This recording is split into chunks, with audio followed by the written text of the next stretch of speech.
First Huccha Venkat ಅವರ ಒಂದು video clip ಹಾಕ್ತೀನಿ, ನೋಡ್ಕೊಂಬನ್ನಿ. ತುಂಬಾ ಇಂಪಾರ್ಟೆಂಟ್ ಇದೆ, ಮಾತಾಡೋಣ ಅದ್ರ ಬಗ್ಗೆ. ಇದೆಯಾ ದುಡ್ಡು ನಿಮ್ಮ ಹತ್ರ? ದುಡ್ಡಿದ್ದಿದ್ರೆ ನಾನು ನಿಮ್ಮ ಹತ್ರ ನಿಮ್ಮ ಹತ್ರ ಕೇಳ್ತಿರ್ಲಿಲ್ಲ. ನಾನು ಯಾವತ್ತು ಒಬ್ಬರ ಹತ್ರ ದುಡ್ಡು ನಿಮ್ಮ ಹತ್ರ ದುಡ್ಡಿಲ್ಲ ಆದ್ರೂ ಮೊನ್ನೆ ನೀವು ಒಂದು ಆಶ್ರಮಕ್ಕೆ ಹೋಗ್ತೀರಾ, ಆಶ್ರಮದಲ್ಲಿ ಏನೋ ಜೋಬಲ್ ಇಷ್ಟಿದೆ, ಇರೋದೇ ಒಂದ್ 2,000 ರೂಪಾಯಿ ಇರುತ್ತೆ, ಅದನ್ನು ಆಶ್ರಮಕ್ಕೆ ಕೊಟ್ಟು ಬಂದ್ಬಿಡ್ತೀರಾ. ನನ್ನ ಜೀವನದಲ್ಲಿ ಫಸ್ಟ್ ಟೈಮ್ ನಾನು ಅಷ್ಟು ಕಮ್ಮಿ ಕೊಟ್ಟಿರೋದು. ನನ್ನ ಹತ್ರ ಇಲ್ಲ, ನನ್ನ ಬ್ಯಾಂಕ್ ಬ್ಯಾಲೆನ್ಸು ಸುಳ್ಳು ಹೇಳಲ್ಲ, ನಿಮ್ಗೆ ತೋರಿಸ್ಕೊಡ್ತೀನಿ.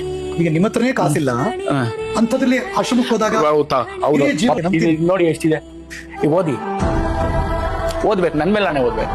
6 ರೂಪಾಯಿ 56 ಪೈಸಾ ನಿಮ್ಗೆ ಕಾಸಿಲ್ಲ, ನೀವ್ ಹೆಂಗೆ ಸಹಾಯ ಮಾಡೋ ಮನಸ್ಸಿದೆ ಅಂತ ಕೇಳ್ತಾ ಇದ್ದೀನಿ. ಇರ್ಬೇಕು, ಎಲ್ಲ ಸಹಾಯ ಮಾಡ್ಬೇಕು. ನೋಡು, ನಾವು ಒಬ್ರು ಸಹಾಯ ಮಾಡಿದ್ರೆ ಇನ್ನೊಂದ್ ದಿನ ನಮ್ಗೆ ಯಾರಾದ್ರೂ ಸಹಾಯ ಮಾಡೋ ಬೆನ್ನಿಂದ ಇರ್ತಾರೆ. ಒಂದು ಟೈಮಲ್ಲಿ ಎಲ್ಲಿ ನೋಡಿದ್ರು ಬರೀ ಹುಚ್ಚ ವೆಂಕಟ್ ಅವ್ರ ಸೌಂಡೇ ಇರ್ತಿತ್ತು. ಯಾವ ಟಿವಿ ಚಾನಲ್ಸ್ ಅಲ್ಲಿ ನೋಡ್ಲಿ ಇವ್ರೆ, ಯಾವ ನ್ಯೂಸ್ ಚಾನಲ್ಸ್ ಅಲ್ಲಿ ನೋಡಿದ್ರು ಇವ್ರೆ. ಇನ್ನು ರಿಯಾಲಿಟಿ ಶೋಸ್ ಗಳಂತೂ ಇವರ ಪರ್ಸನಾಲಿಟಿನ TRP ಗೋಸ್ಕರ ಸಿಕ್ಕಾಪಟ್ಟೆ ಯೂಸ್ ಮಾಡ್ಕೊಂಡಿದ್ರು. ಆದ್ರೆ ಇವರು ಒಂದು ಸ್ವಲ್ಪ ಮೆಂಟಲಿ ವೀಕ್ ಆದಾಗ, ಅವರ ಮೆಂಟಲ್ ಹೆಲ್ತ್ ಕೆಟ್ಟಾಗ ಇವ್ರನ್ನ ಅಷ್ಟೊಂದು ಯೂಸ್ ಮಾಡ್ಕೊಂಡವ್ರು ಯಾರು ಕೂಡ ಬರ್ಲಿಲ್ಲ, ಯಾರು ಕೂಡ ಇವ್ರ ಪರವಾಗಿ ನಿಲ್ಲಿಲ್ಲ, ಇವ್ರನ್ನ ಯಾರು ಕೂಡ ಏನಾಯ್ತು ಅಂತಾನೂ ಕೇಳಲಿಲ್ಲ. ಸೊ ಇದರಿಂದ ನಾವೇನ್ ಕಲಿಬೇಕು ಅಂದ್ರೆ, ಜನ ನಮ್ಮ ಹತ್ರ ಏನ್ ಸಿಗುತ್ತೋ ಅದನ್ನೆಲ್ಲ ತುಂಬಾ ಚೆನ್ನಾಗಿ ಬಳಸ್ಕೊಂಡು ಕೊನೆಯಲ್ಲಿ ನಮ್ಮನ್ನ ಕೈ ಬಿಟ್ಬಿಡ್ತಾರೆ. ಸೊ ಇವತ್ತಿನ ಈ ಸೋಷಿಯಲ್ ಮೀಡಿಯಾಗೋಸ್ಕರ, ಈ ಸೋಷಿಯಲ್ ಮೀಡಿಯಾದಲ್ಲಿ ಸಿಗುವಂತ ಒಂದು ಹೈಪ್ಗೋಸ್ಕರ, ಕ್ರೇಜ್ಗೋಸ್ಕರ, ಫಾಲೋವರ್ಸ್ಗೋಸ್ಕರ ಏನ್ ಇವತ್ತಿನ ಹುಡುಗರು ಈ ಹುಚ್ಚಾಟನ ಮಾಡ್ತಾ ಇದಾರೆ, ಈ ಕ್ರಿಂಜ್ ವಿಡಿಯೋಗಳನ್ನ ಮಾಡ್ತಾ ಇದಾರೆ.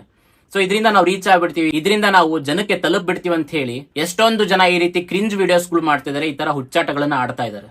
ಬಟ್ ಈ ಕ್ರಿಂಜ್ ವಿಡಿಯೋಸ್ಗಳು ಮಾಡೋದಾಗ್ಲಿ, ಈ ಹುಚ್ಚಾಟ ಮಾಡೋದಾಗ್ಲಿ ಜನಕ್ಕೆ ಒಂದಿನ ಬೋರ್ ಆದಾಗ ಅಥವಾ ಜನ ಒಂದಿನ ಬೇಡ ಅಂದಾಗ ಏನಾಗ್ಬಿಡುತ್ತೆ ಅನ್ನೋದಕ್ಕೆ ಹುಚ್ಚ ವೆಂಕಟ್ ಅವರೇ ಒಂದು ಎಕ್ಸಾಂಪಲ್. ಸೊ ಯಾವ ಟಿವಿ ಚಾನಲ್ಸ್ ಗಳು, ಯಾವ ರಿಯಾಲಿಟಿ ಶೋಸ್ ಗಳು TRP ಗೋಸ್ಕರ ಇವರನ್ನ ಬಳಸ್ಕೊಂಡಿದ್ರು, ಸೊ ಅವರೆಲ್ಲ ಈ ಟೈಮ್ ಅಲ್ಲಿ ಇವ್ರಿಗೆ ಬಂದು ಸಹಾಯ ಮಾಡ್ಬೋದಲ್ವಾ? ಇವರಿಗೆ ಅಟ್ಲೀಸ್ಟ್ ಇವರ ಟ್ರೀಟ್ಮೆಂಟ್ ಗಳಿಗೋಸ್ಕರ ಆದ್ರೂ ಅವ್ರು ಬಂದ್ ಜೊತೆ ನಿಲ್ಬೋದಲ್ವಾ?